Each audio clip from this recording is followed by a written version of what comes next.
जो home minister हैं माननीय अमित शाह जी, उन्होंने क्लियरली पार्लियामेंट में कहा है कि आपको स्टेटहुड मिलेगी जम्मू कश्मीर के अंदर जब यहाँ के हालात ठीक हो जाएंगे। जो आपका 370 हटा जी, उसके बाद 370 हटने के बाद जो एक राइट एक महिला का किसी केरला में बैठी हुई महिला हो, वही राइट्स यहाँ की महिला को आज है। यूनियन टेरिटरी में और स्टेटहुड में इतना कोई फर्क नहीं है। ये पार्लियामेंट्स में जो बिल पास होते हैं वो सारे के सारे यहाँ लागू होंगे। नमस्कार, स्टेट टाइम्स में आप सबका स्वागत है। मैं हूं अमर चौहान। आज स्टेट टाइम्स पर जिस पर्सनालिटी से हम आपको मिलवाने वाले हैं वो एक लीडिंग फीमेल लीडर है। सोसाइटी के हर काम के लिए बहुत एक्टिव रहती हैं। जी हाँ, मैं बात कर रही हूँ फॉर्मर मिनिस्टर मिसेस प्रिया सेठी जी की।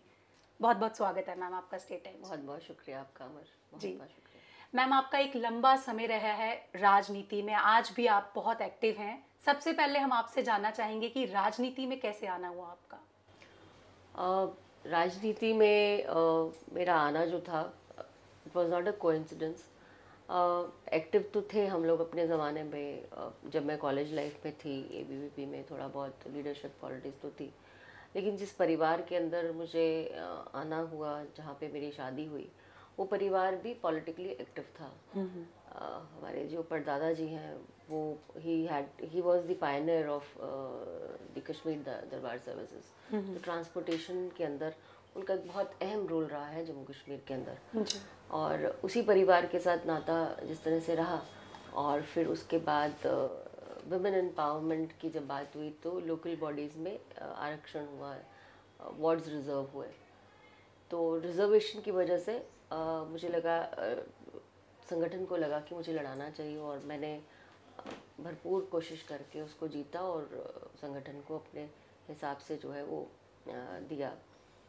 आज जिस परिवार में मैं हूँ, हमारे जो आज जो एक्टिवली जो पीछे मेरे खड़े रहते हैं हमेशा से, भारतीय जनता पार्टी के वाइस प्रेसिडेंट मेरे पतिदेव युद्धवीर सेठी जी, उनका एक बहुत अहम रोल रहा है। क्योंकि इलेक्शन होने के बाद, एक कॉर्पोरेटर, एक पार्षद बनने के बाद भी कभी मुझे महसूस नहीं होने दिया कि वह जो है कहीं ना कहीं मुझे ओवरशैडो कर रहे हैं। उनका अपना एक रोल था समाज के अंदर, मेरा अपना एक रोल तय हुआ, और हमने मिल के जो है कहीं ना कहीं लोगों की सेवा करने की एक शुरुआत की, और करते करते आज इस मुकाम पर मैं पहुंच गई हूँ। तो जर्नी जो है 20 साल की है, एंड लगता है कि हमने जिस तरह से अपने निष्भाव सेवा से इस परिवार ने, यहाँ के संगठन ने हमें, हमारे भी विश्वास किया, हमने उतने ही विश्वास से जो है लोगों की सेवा भी की है। वंडरफुल। आप मैम बीजेपी महिला मोर्चा की प्रेसिडेंट भी रही हैं। आपको क्या लगता है कि यूटी बनने के बाद आज महिला मोर्चा की तरफ से, या जो आपके टेन्योर में काम रहा है, आज कैसे देखती हैं उस सबको? देखिए, जो ऑर्गेनाइजेशन के अंदर तो जो हम पहले भी काम करते थे वही उसी तरीके का काम है जी। लेकिन मुझे बड़ी खुशी होती है कि मैं जब महिला मोर्चा की अध्यक्ष थी तो हमने महिलाओं को, और ख़ासकर जब आपके पास इतना बढ़िया नेतृत्व हो, मोदी जी जैसा, आपको उस दिशा में आपको मिले, आपके पूरे संगठन के अंदर जो लोग थे, जो सोच थी हमारी कि हम आखिरी व्यक्ति तक जाएं। कई बार मैं संगठन के काम से जाती थी तो यहाँ जम्मू कश्मीर की बहनें कई बार कहती थी कि हम आपके साथ जुड़ के क्या करें, आप सरकार में नहीं आएंगे। तो लेकिन मुझे खुशी है कि हम 2014 में जो इलेक्शंस हुए, बहुत बड़ा मैंडेट जो है बीजेपी को मिला, और उसमें महिलाओं का बहुत बड़ा रोल था। और उस मैंडेट की वजह से जो है महिलाओं के साथ जो जुड़ के हमने काम किए हुए थे, पहले संगठन सीमित था कोई 6 या 7 ज़िलों में, बट संगठन के विश्वास से और बहुत उनकी मेहनत से, हमारे जो ज़िला अध्यक्षों की मेहनत से, हमारे स्टेट प्रेसिडेंट की मेहनत से, हमारे ऑर्गेनाइजेशंस की मेहनत से हम विस्तार कर पाए अपने महिला मोर्चा का। हर ज़िले में हम उसको लेके जा पाए, हमारे हर मंडल लेवल पर टीमें बनी। तो मुझे लगता है एक चांस मिला था, और 25 एमएलए जो जीत कर आए पहली बार, तो कहीं ना कहीं ये हम अपनी महिलाओं को भी शेयर देते हैं कि उन तक ये आवाज़ पहुंची, संगठन के साथ वो जुड़ी, और वो इस रोल को अपने बखूबी से निभा पाए। तो उसके अंदर जब मैं महिला मोर्चा की अध्यक्ष थी तो मुझे लगता है कि पहली बार जो है हम 25 सीटें जो है जीत के लेकर आए। तो ये सब ऑर्गेनाइजेशन का, संगठन का विश्वास और महिलाओं का टूट जो उनका व्यवहार रहा। हर मोर्चा अपना अपना काम करता है, लेकिन महिला जो है वो 50% है, वो हर मोर्चे में भी शामिल होती है, और कहीं ना कहीं वो अपना जो दायित्व है बहुत अच्छे से निष्भाव से जो है वो निभाती है। और नेशनलिस्ट फोर्सेस की जब बात आती है तो सबसे पहले वो खड़ी हुई कहीं ना कहीं नज़र आती है। तो मुझे बहुत खुशी है कि हमने पहली बार जो 25 MLA हम जीत कर आए, उसके अंदर जो मैं महिला मोर्चा की उस समय अध्यक्ष थी और एक पार्टी ने रोल तय किया हुआ था, तो बहुत अच्छा एक रहता है कि हमारा एक दायरा रहा। लेकिन कोई डिफरेंस ऐसे, जो आपका प्रश्न था कि कोई डिफरेंस ऐसा नहीं आया कि हम यूटी में काम करें या स्टेट में काम करें। ठीक है, यूटी बनने के बाद स्टेट लेवल, स्टेट जो होम मिनिस्टर हैं माननीय अमित शाह जी, उन्होंने क्लियरली पार्लियामेंट में कहा है कि आपको स्टेटहुड मिलेगी जम्मू कश्मीर के अंदर जब यहाँ के हालात ठीक हो जाएंगे। मैं कई बार प्रश्न भी पूछे जाते हैं हम लोगों को कि स्टेट और यूटी क्यों बनाया, स्टेटहुड क्यों नहीं रहने दिया। देखिए, सबसे ज़्यादा बड़ा बॉर्डर हम शेयर करते हैं पाकिस्तान के साथ, एंड पाकिस्तान हमेशा से फ्रेंडली नहीं रहा हमारे साथ। हमने देखा है 70 ईयर्स जी उसने यहाँ पर आतंकवाद को नर्चर किया, मासूम बच्चों को बरगलाया, जो यहाँ के सो कॉल्ड अपने आप को लीडर्स कहते हैं, और एक सेंट्रिक पॉलिटिक्स के वजह से कश्मीर सेंट्रिक तक ही सीमित रहते हुए उन लोगों ने इस प्रदेश को बर्बाद किया। गलत आपको मिराजेस बताए, आपको लुभावने वो चीज़ें बताई जो कभी संभव ही नहीं थी। और आज जो है यूथ जागरूक है और ये चाहता है कि वो इस मेन स्ट्रीम में आए, उसको एम्पावर किया जाए कहीं ना कहीं। और मुझे लगता है कि महिलाओं का सबसे बड़ा यूटी बनने का जो फ़ायदा हुआ वो ये हुआ कि जो आपका 370 हटा जी, उसके बाद 370 हटने के बाद जो आपके अंदर जो हम स्टेट सब्जेक्ट दोबारा बनाते थे, या महिला जो शादी के पहले एक स्टेट सब्जेक्ट होता था उसके बाद दूसरा होता था, उसकी बेटियों को कहीं बाहर अगर मैरिज हो जाती थी तो बच्चों को राइट्स नहीं मिलता था। जी। लेकिन अगर उमर अब्दुल्ला साहब बाहर से ब्याह के लाते हैं किसी महिला को तो उसके राइट्स तो सिक्योर होते हैं, लेकिन अगर वुमेन बाहर जाके शादी करती है तो उसके बच्चों के राइट सिक्योर नहीं होते। तो इस तरह की बायस्ड अप्रोच जो थी पुराने शो कॉल्ड वो कहते हैं कि गवर्नेंस थी, बट मैं कहती हूँ कि उन्होंने तो राज किया इस प्रदेश के ऊपर। और इस तरह से कहीं ना कहीं मान सम्मान, जो हमारी डिग्निटी को एक मान सम्मान मिला, वो एब्रोगेशन ऑफ आर्टिकल 370 पे हुआ। यूनियन टेरिटरी में और स्टेटहुड में इतना कोई फ़र्क नहीं है। महिलाओं को उतना ही सम्मान, उतने ही बहुत अच्छे जो स्कीम्स आपकी सेंटर से होती हैं वो सारी की सारी लागू होती हैं। पार्लियामेंट्स में जो बिल पास होते हैं वो सारे के सारे यहाँ लागू होंगे। हमें किसी भी बात से वंचित नहीं किया जाएगा। जो एक राइट एक महिला का, किसी केरला में बैठी हुई महिला हो या कहीं पौंडीचेरी में बैठी महिला हो, उसके जो राइट्स हैं वही राइट्स यहाँ की महिला को आज है, जो 370 से पहले नहीं थे। तो ये कह रहा, ये हम बहुत सम्मान और मान से कहते हैं कि हमें बड़ा फ़ख्र है कि हम जिस पार्टी के साथ जुड़े हैं, भारतीय जनता पार्टी, उसका नेतृत्व हमें जो मिला है, विजन जो है उनकी एक देश श्रेष्ठ देश का, तो एक कहीं ना कहीं ये एक बहुत अनुभूति होता है, हमें बहुत प्राउड फील होता है कि हम थोड़ा बहुत जो भी अपना संज्ञान दे पाते हैं, या अपनी जो हमारा रोल होता है वो थोड़ा बहुत ही अपना दे पाकर हम अपना जो है इस देश को बिल्ड करने के लिए कहीं ना कहीं अपना रोल जो है हमारा कर पाते हैं। आपने जैसे वुमेन राइट्स की बात करी, तो अगर 1993 की हम बात करें तब Jammu Kashmir state women commission एक आया था जिसमें वुमेन राइट्स की या उनके लिए जो भी अन्याय होता है उस पर सारा काम किया जाता था। आज अगर आपसे बात की जाए तो आपको आज भी, क्योंकि आए दिन बहुत सारे डोमेस्टिक वायलेंस, रेप्स जो है ये दिन ब दिन बढ़ते जा रहे हैं, तो क्या लगता है कि वो कमीशन अभी तक अप्लाई हुई है सही तरीके से या होनी चाहिए? क्या चेंजेस आने चाहिए? जब एब्रोगेशन ऑफ आर्टिकल हुआ और आपका जो रीऑर्गेनाइजेशन एक्ट हुआ 5 अगस्त के बाद 2019 में, तो कहीं ना कहीं ये आया कि कुछ ऐसे प्रावधान थे जो ख़त्म हो गए, ऑटोमेटिकली ख़त्म हो गए। जो स्टेट विमेन था वो उसको यूनियन टेरिटरी के अंदर आते आते वो प्रावधान को आना था, धीरे धीरे आना था जी। तो मैं कई बार ये कहती हूँ कि हमारा स्टेट जो है, हमारा जो यूनियन टेरिटरी है, जम्मू कश्मीर है, वो अभी ट्रांजिशन फेज में है। बहुत सारी चीज़ें ऐसे लागू हो चुकी हैं और बहुत सारी चीज़ें आने वाले समय में लागू होंगी जी। नेशनल वुमेन कमीशन में पिछले दिनों जो है एक नोटिफिकेशन भी निकली है और कहीं ना कहीं ऐलान किया है हमारे ऑनरेबल एलजी साहब ने कि उसको स्थापित किया जाएगा। और वुमेन कमीशन जो जैसे दिल्ली भी एक यूनियन टेरिटरी है, बट उसके अंदर भी एक विमेन कमीशन है, जी। अलग से है। इसी तरह उसी प्रावधान के ऊपर जम्मू कश्मीर के अंदर भी एक विमेन कमीशन को गठित किया जाएगा। बहुत सारी सुनवाई जो है, जिस तरह से देखिए, पहले तो बहुत सारे एक्ट्स जो दिल्ली में होते थे वो पार्लियामेंट में पास होते थे, वो यहाँ पे नहीं हो पाते थे जी। लेकिन उसके जो अभी प्रावधान महिलाओं के लिए किए गए हैं, सेंटर से किए गए, वो सारे के सारे लागू हो रहे हैं। मुझे लगता है जल्द ही वो एस्टैब्लिश भी हो जाएगा नेशनल वुमेन कमीशन। अभी आपने देखा पिछले दिनों वकाफ बोर्ड की चेयरपर्सन द्रावी जी को नियुक्त किया गया है। इसी तरह से कोई अच्छी एक महिला जो है उसको नियुक्त करके जो है इस स्टेट को फिर से दोबारा से बहाल करें। उसी तरह से यूनियन टेरिटरी के अंदर जो जम्मू कश्मीर को और महिलाओं खासकर उनकी सुनवाई के लिए उनके राइट्स मिले। जी, जैसे अभी आपने महिलाओं की बात करी, तो जम्मू में बीजेपी की कोई एक्टिव फीमेल लीडर नहीं है अभी तक, वैसा फेस नहीं है। क्या रीजंस लगते हैं आपको कि पॉलिटिक्स की खास तौर पे मैं बात कर रही हूँ, तो क्या रीजंस लगते हैं, क्योंकि आने वाली जनरेशन को एक मैसेज जाना बहुत ज़रूरी है। नहीं, मुझे लगता है कि बहुत सारी महिलाएं हैं जो बहुत एक्टिव हैं अपने अपने फील्ड्स के अंदर।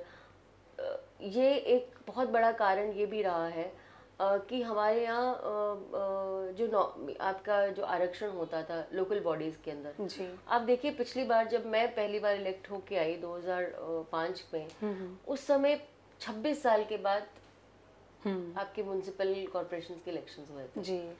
जिन महिलाओं को और हमारे स्टेट के साथ में जो दूसरी स्टेट्स हैं जहाँ पर इलेक्शंस होकर महिलाएं कॉर्पोरेटर बन गई, कहीं मेयर बनी, कहीं उन्होंने फिर उसके बाद आके लॉ मेकिंग एजेंसी जो हमारी असेंबलीज होती है वहाँ बैठना शुरू किया, और कई बार एमपीज भी बनी। तो मैं कई बार अपने प्रदेश से जब जाती थी, हमारे संगठन में हर 3 महीने के बाद एक वर्किंग कमेटी होती है महिला मोर्चा की, तो उसमें जाती थी तो मेरे को बड़ा फक्र होता था कि हम बहुत सारी स्टेट्स की, कहीं एमपीज आती थी, कहीं एमएलएज आती थी, और मन में कहीं होता था कि भाई हमारे जम्मू कश्मीर में क्यों नहीं। बिल्कुल। तो ये इसी कारण था कि कहीं ना कहीं पुरानी जो सरकारें रही उन्होंने महिलाओं को कभी उनके राइट्स को सीरियसली लिया ही नहीं। सिर्फ महिलाओं का नहीं, इवन लोकल बॉडीज को भी उन्होंने कभी सीरियसली नहीं लिया, क्योंकि आपने देखा पहली बार 2005 में 26 साल के बाद इलेक्शंस हुए, फिर दोबारा इलेक्शंस होते होते उन्होंने 10 साल लगा दिए।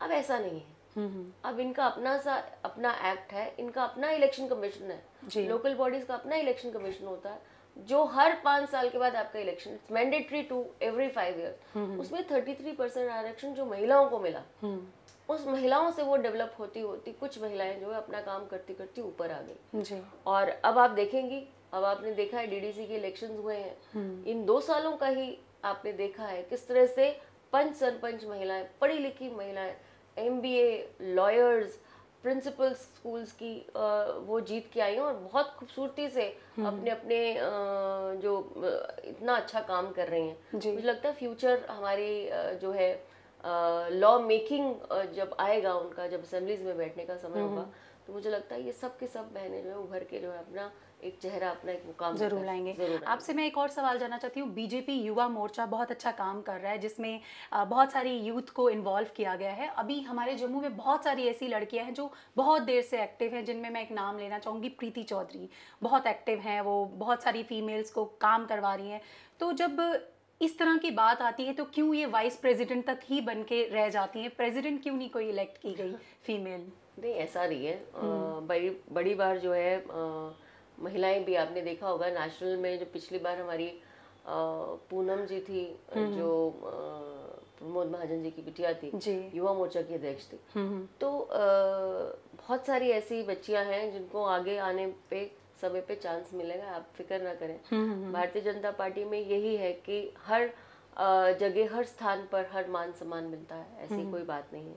आने वाले समय पे हर व्यक्ति अपना स्थान खोजने की जरूरत नहीं पड़ती, संगठन वॉच कर रहा होता है, जिसको जब स्थान जिसको देना है वो देता है, वो आगे भी लाता जो है, डिजर्विंग कैंडिडेट लाता भी है और बहुत जिम्मेदारी भी देता है। जी। आप एजुकेशन मिनिस्टर भी रही हैं, आपसे हम जानना चाहेंगे आपके टेन्योर में ऐसी कौन सी पॉलिसीज थी जिन पे खास तौर पे आपने अपना काम किया है? देखिए, पहले जब हम लोग इलेक्ट होके आए तो यहाँ पे बहुत सारे ऐसे लिस्ट थी जो पूरे डिस्ट्रिक्ट लेवल के ऊपर टीचर्स की लिस्ट थी जो थ्रू ही नहीं हो पा रही थी, जेके SSRB ने उसको कर दिया था लेकिन उसका क्लियरेंस नहीं था। हमने सबसे पहले कोशिश की कि वो सारी लिस्ट जो है वो जाए। RETs की प्रॉब्लम्स थी, उनको हमने सॉर्ट आउट किया। जो एक ट्रांसपोर्ट पॉलिसी को हमने कहीं ना कहीं बनाया। पता ही नहीं होता था कि कितनी जो हमारे पास कितना एक मतलब नीचे एक बहुत ही अच्छा एक कम से कम बहुत लाखों में जो है हमारे पास टीचर्स मास्टर्स रहते हैं, लेकिन उनका एक डाटा बेस नहीं था।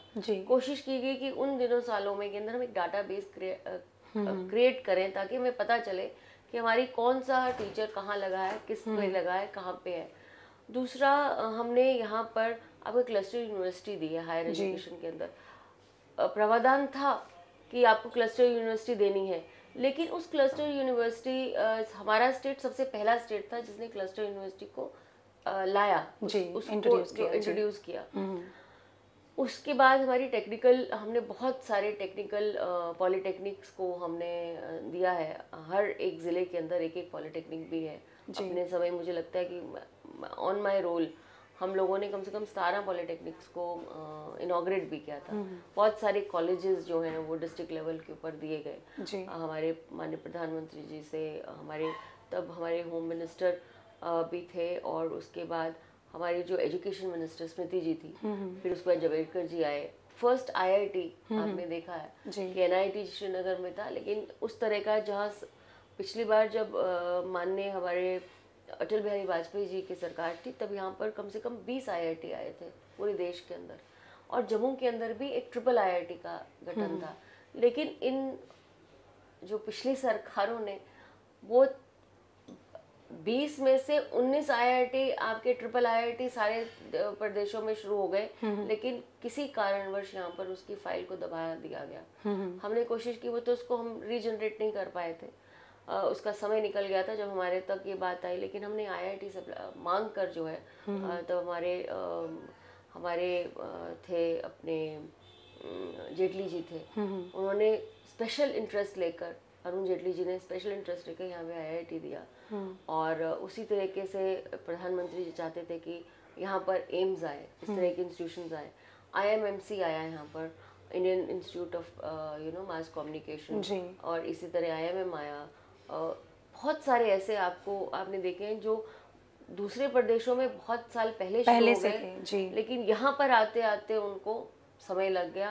और हमने कोशिश की कि अपनी तरफ से, जो हमको 3 साल का पीरियड ही मिला था, लेकिन उस 3 साल के अंदर हम बहुत ऐसा कमाल करके दिखाएं जो आज तक कभी नहीं हुआ। और बहुत हम इसके लिए भी बहुत प्रयास कर रहे थे कि यहाँ पे राइट टू एजुकेशन नहीं था, जो 2005 में पूरे देश के अंदर शुरू हो गया था, 5 या 6 में शायद। तो इसको राइट टू एजुकेशन यहाँ पे नहीं था। कोशिश की थी कि तब भी हम इसको आगे करें, लेकिन राइट टू चाइल्ड एजुकेशन नहीं था।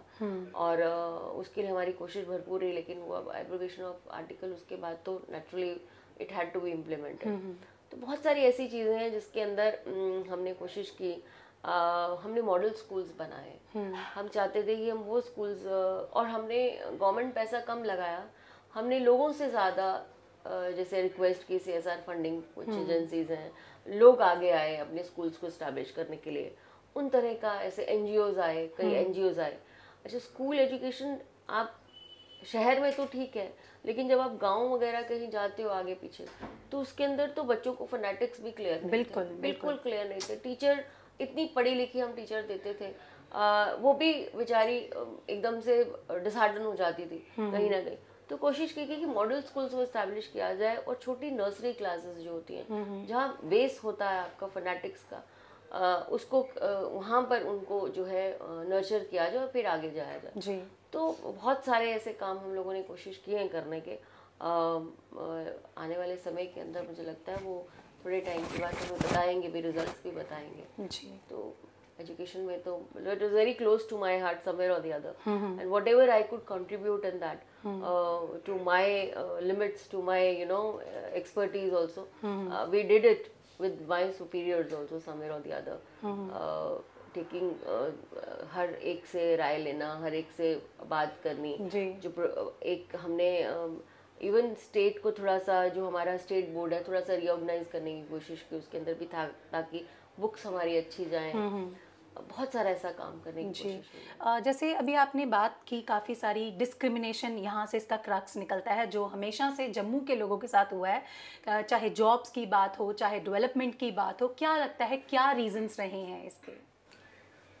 वही आप देखिए ना, मैं हमेशा से कहती हूँ कि आपने गवर्न नहीं किया। गवर्न जब आप करते हो स्टेट को, तो सब आपके लिए बराबर होते हैं। प्रतिभाशाली को पीछे रखा जाता है, जो किसी का सिफारिशी होता है उसको आगे रखा जाता है। सबसे पहली बात यहाँ पे ये हुई कि आपके इंटरव्यूज़ को एबॉलिश किया गया यहाँ पर 370 के बाद। एक व्यक्ति जो अपने मेरिट्स पे आगे आएगा, आपको किसी भी मंत्री के पास, किसी एमएलए के पास सिफारिश करने की जरूरत नहीं पड़ेगी जी। ये सबसे बड़ी बात मोदी जी ने की है। आपका बच्चा गरीब से गरीब बच्चा भी है, अगर वो अच्छा है, टैलेंटेड है, मेरिट पे है, तो उसको किसी भी नौकरी से वंचित नहीं किया जाएगा। अगर वो अपने आप को साबित करता है तो उसको साबित करने में उसको जो है वो रहेगा। ये चीज़ें जो है जो 70 सालों से कभी नहीं हुई, वो होनी शुरू हुई। अब बहुत सारी ऐसी, मैं एक जगह अनंतनाग में गई तो अनंतनाग के अंदर कुछ टीचर्स थी, फीमेल टीचर्स थे, कोई 20-21 फीमेल टीचर्स थे। उनको बहुत दूर दूर इलाकों में भेजा जाता था, यानी कि 25-30 किलोमीटर दूर। यानी कोई महिला जो अपना घर का काम छोड़कर पढ़ाने जाती है, अगर वो 30 किलोमीटर ट्रैवल करके वापस आएगी तो किस तरह से अपने परिवार को भी संभाले और कितना आउटपुट वहाँ उस स्कूल में भी दे पाएगी। बिल्कुल।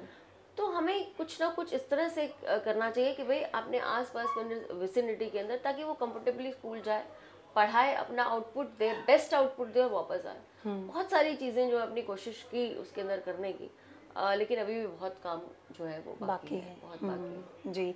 जैसे 24 अप्रैल को हमारे प्रधानमंत्री नरेंद्र मोदी जम्मू आ रहे हैं, तो आपको क्या लगता है क्या योजनाएं लेकर आ रहे हैं, या क्या योजनाएं उनको बतानी चाहिए जम्मू वालों के लिए खासतौर पर? देखिए, वो पंचायत का दिन है जिसके अंदर हम ये कहते हैं कि जो हमारी पंचायत लेवल को किस तरह से एम्पावर किया जाए। और जो पल्ली गांव जो आपने जहाँ पर वो कर रहे हैं, वो मैं पढ़ ही रही थी कि वो बिल्कुल ही कार्बन फ्री जो है वो पूरा वो क्षेत्र हुआ है जी। तो कहीं ना कहीं गुड गवर्नेंस निचले लेवल तक कैसे जाती है, ये सिर्फ मोदी जी ला सकते हैं। मुझे लगता है कि हर एक चीज़ को डीसीज के साथ मॉनिटर करना, उनका हर एक जो उनके 3 योजनाएं मेरे को बहुत दिल के पास लगती हैं। वो एक प्रधानमंत्री आवास योजना कि आप वो जो मतलब किसी ने कोई राइट नहीं दिया आपको, लेकिन एक घर को अगर आप एक घर बना देंगे, उनको दे देंगे किसी गरीब को, तो मुझे लगता है वो आपको सदियों तक याद रखता है कि उसका परिवार सुखी रहता है।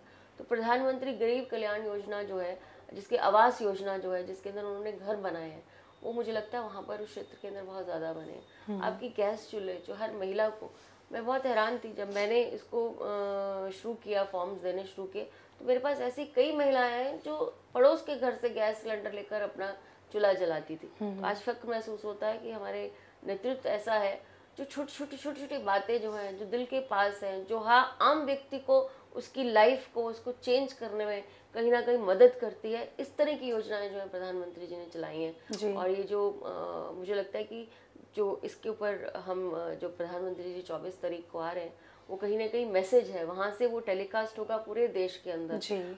और एक मैसेज जाएगा कि हाउ जो गांधीयन जो पंचायती राज एक्ट था, गांधी जी ने कहा था कि पंचायत को जो है वो करो, उसी तर्ज के ऊपर जो है पूरे देश के अंदर जो है पंचायतों को कहीं ना कहीं पावर किया जा रहा है। ये बहुत बड़ी बात है जी। तो जाने से पहले आप स्टेट टाइम्स के माध्यम से जो जनता आपको देख रही है, क्या मैसेज देना चाहेंगे? आप खुश रहें, आप आबाद रहें और यही कह सकती हूँ कि आप हमेशा से तरक्की करें। और कोई भी अगर आपको लगता है कोई मेरे लायक कोई काम हो, तो आप मेरे को निसंकोच होकर आप मेरे को अप्रोच कर सकते हैं। Thank you so much ma'am, thank you. तो ये थे हमारे साथ फॉर्मर मिनिस्टर प्रिया सेठी जी, जिनके साथ अलग अलग मुद्दों पर हमने आज बातचीत की। उम्मीद है कि ये इंटरव्यू आपको ज़रूर पसंद आया होगा। अगली बार आपसे दोबारा मुलाकात होगी, तब तक अपना ख्याल रखें और देखते रहें स्टेट टाइम्स।